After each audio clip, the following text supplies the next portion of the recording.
વર્તમાન પરિસ્થિતિને જોતા અવારનવાર રોડ રસ્તાઓના અકસ્માતો છે વધતા હોય છે, તો એના માટે શું કરવું જોઈએ? તો સરકાર છે આ રીતના રોડ સેફટીના કાર્યક્રમો છે બધા લાવતા હોય છે.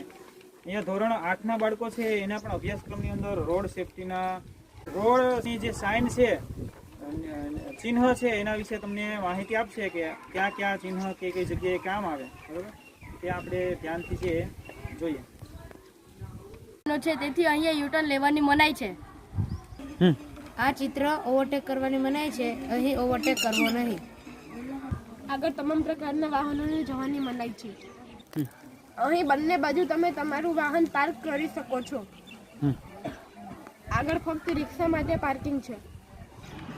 આ ચિહ્ન ગતિ મર્યાદાનું દર્શાવે છે.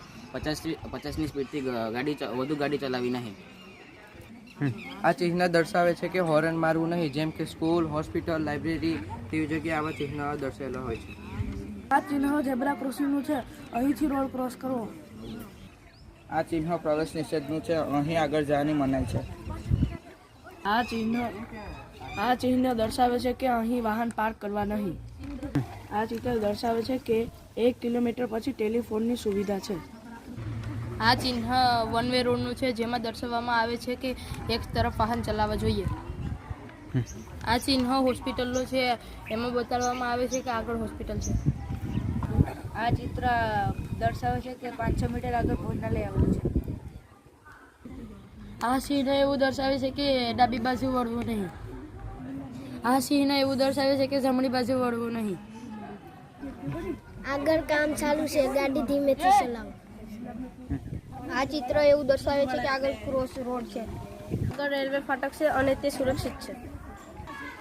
આગળ રેલવે ફાટક છે પણ તે અસુરક્ષિત છે.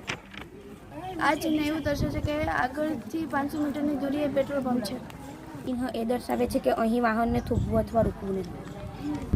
આગળ બમ્પ છે, તેથી વાહન ધીમું ચલાવવું. આ ચિત્ર એ દર્શાવે છે કે આગળ 2 મીટર પહોળો રસ્તો છે, તેથી 2 મીટર પહોળું વાહન લઈ જવું નહીં.